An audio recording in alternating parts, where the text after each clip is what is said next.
Pet Life Radio. This is Pet Life Radio. Let's talk pets.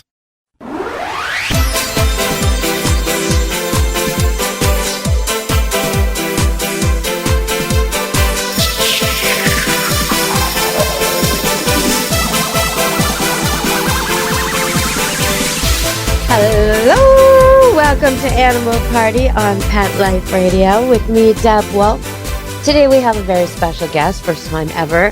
I am interviewing someone who knows what your pets do when they're out of sight at the groomers, especially your cats. That's what we're going to talk about today with Brenda Bell. Welcome to the show, Brenda. Hi. Well, so you've been grooming cats a long time. When did you start grooming cats? I started grooming both cats and dogs in 1989, but I started focusing more on cats about 2 years ago, and now I strictly only do cats. Why did you make that shift? There's a lot of, and it's unfortunate, but there's a lot of cats that go through a lot of stress when they go to groomers, and I was hearing more and more and more about it. Every time a new one would come in about how they had a bad experience, and the cats were so stressed out and the people were very stressed out. That combined with the fact that my body can't do many dogs anymore. I've been doing it for so long. Oh, because they're bigger and heavier, you mean? Yeah, and you have to make them stand, and it's just hard on my body, and it's the same repetitive motion, whereas with cats, it's a whole different body thing you do. So it's much easier on my body, and I'm really good with them, so I can get them to be calm. So it's very rewarding. Okay, so I didn't actually picture, I've groomed many dogs, and I've brushed my own cats, but I don't really, they don't stand? What position are they in? Cats? When you groom a cat, are they sort of, are they arched back and hissing at you? Like what? Oh, never. No. They're lying down. We get them to lie down, and we comb one side, and then we turn them over, and we do the other side is how we do it. Okay. But if we're clipping them, we let them lay down and on their sort of, when they're sitting up at a lay down position, but not on their side. And we'll clip them that way, and then we just turn them around. Yeah. And they put up with all of this. They don't, I've got experience with cats, lots of it. And you get like a minute or two, and then they decide, no, thank you. And then you have like 5 seconds before they lose it. Have you had a cat lose it on you? Oh, yeah. Yeah. It's less common now the more frequently I do it. Now that I've been focusing more on it, I don't have the same issues with that like I used to when I first started grooming them, because I was more nervous. So when they start to make that screaming noise, and your heart kind of jumps, and then you go, oh my God, and then that stresses the cat out. Now when they scream, we just kind of go, okay, chill out, you're fine. Okay, what do you mean by scream? Do you mean the yeah. Show me what? Yeah, when they just before they hiss and spit at you, that kind of noise. What does it sound like? I'm not sure I've heard this. Oh, yeah. Okay. I've heard that. Yes, I have. All right, yeah. You call that a scream. Interesting. Okay. Well, for the people listening out there, and we've got lots of listeners with a cat who probably needs to be sedated every time it has a tangle or needs something. What do you suggest they do at home to get it more relaxed? To get it more relaxed, if they're not able to do it at home, it makes it much harder for them when they go to a groomer, because then they're not used to that whole sensation, right? So I always tell people, start small. I said, start before they get matted, before they're tangled, use something really light and just brush them and make it a really positive thing. Give them a treat, end it on a positive note. Don't wait till they're stressed to stop. Stop when you want to stop before, rather than waiting for them to freak.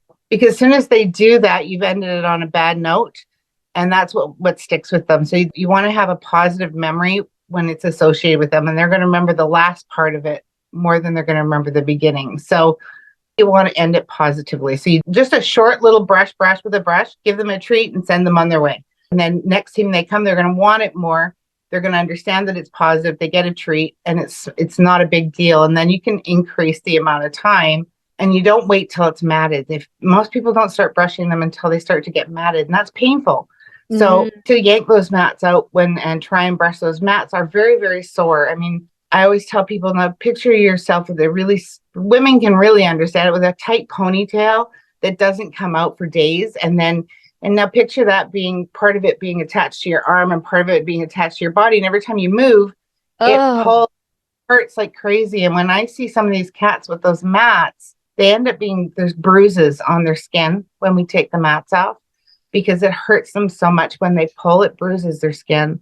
And it can scar up their skin too. It changes the coat texture underneath because they yank it out. It's horrible. It's really quite painful for cats, more so than dogs even.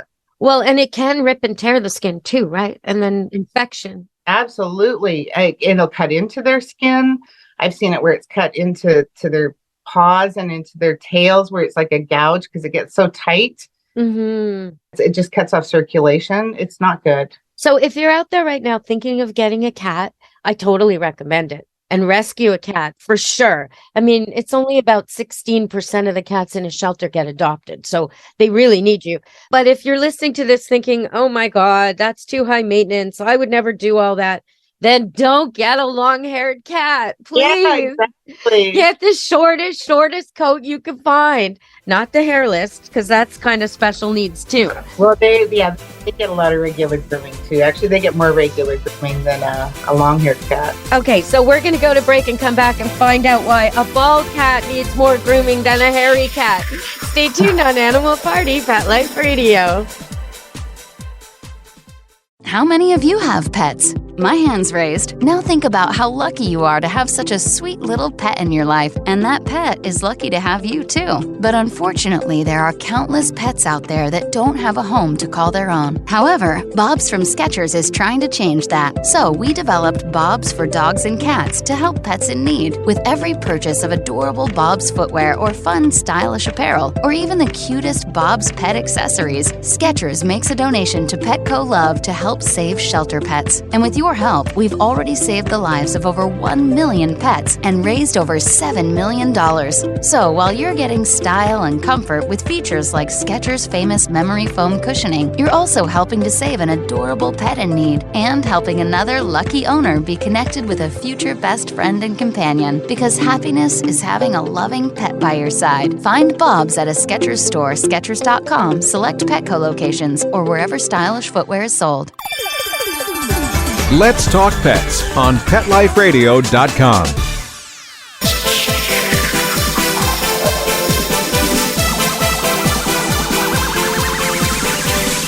Hello, we're back on Animal Party on Pet Life Radio. And, we're talking with Brenda Bell about grooming cats. I mean, I'd love to see a novice attempt this. But why is it that a hairless cat needs grooming? Well, they have a lot more oils in their skin. So they end up getting acne and they can get a fungus buildup on their skin if they're not being groomed properly on a regular basis. They get pretty gross, actually. Well, I find they have an odd odor to them myself. Like I notice their scent. Yeah, if they're not getting groomed regularly, they have a really strong scent. And that's a bacteria growing on their skin. So they probably need like antifungal shampoo? Is that what they need? Only if it gets bad. Yeah, if you don't do it, if you keep it up, it should never get to that point. Once it happens, if you bath them regularly, it works really well. So most people with hairless cats, I have a few that I do every 3-4 weeks. So they come in, they get a bath, we clean them all up, we get rid of all the oils, we make sure we exfoliate their skin so they're not getting any blockages, and then they don't get the acne and they don't smell. So for a normal cat, say a long-haired cat that the owner takes care of and brushes, how often would they need to see you? I always say change of season. So, because then it gets really hard for the basic owner to maintain. I mean, there are some owners that can maintain it really well, but it's pretty rare, especially the really heavy coated like a Persian and the exotic short hairs and stuff where they have a very dense coat. If you're not pulling out all their dead coat from the last season, it gets tangled in there with the new coat. Brush them every day, but if you're not getting it all out, it will get matted, and it's guaranteed to happen. Okay. So, we're talking a little bit about the different coats in cats, but I'm thinking to myself, because I've done cat training, I'll go into a home where the cat is attacking the people's ankles or attacking some person or destroying the furniture. And I noticed that the breeds you're naming as the ones with the longest hair are kind of the most docile, easygoing. But are they really when they're tangled? It's funny. Persians are, I find them either one of the most easygoing cats or they can be most aggressive cats. They are one or the other. And I think when they get to the point where they're being more aggressive or more frustrated with the whole process is because they're not used to it. I find it's the ones that don't get brushed enough at home that on a regular basis. So their coats become quite tangled and matted. And then they end up being uncomfortable and in pain all the time, and they associate anything to do with their hair and people touching it as a painful experience. This is bringing me back. I have very curly hair, and I remember my mother and I in very many battles where she would want to comb out my curls and I didn't want her to. And oh yeah, like it's so similar to, trying to deal with a little girl with thick curly hair. Like you just a little bit at a time, and teach her that she likes it and don't hurt her and don't leave it till it gets to be a big rasta mess, because then you got a lot of work ahead of you. Oh, it's so similar. Okay, so we're going to go for our second break and come back, and I'm going to ask Brenda, what was the worst cat ever? And what was the most disgusting cat ever? We're going to stay tuned, everybody, on Animal Party Pet Life Radio. Take a bite out of your competition. Advertise your business with an ad in Pet Life Radio podcasts and radio shows. There is no other pet-related media that is as large and reaches more pet parents and pet lovers than Pet Life Radio. With over 7 million monthly listeners, Pet Life Radio podcasts are available on all major podcast platforms, and our live radio stream goes out to over 250 million subscribers on iHeartRadio, Odyssey, TuneIn, Stitcher, and other streaming apps. For more information on how you can advertise on the #1 pet podcast and radio network, visit PetLifeRadio.com/advertise today. Let's talk pets. Let's talk pets On Pet Life Radio. Pet Life Radio. PetLifeRadio.com.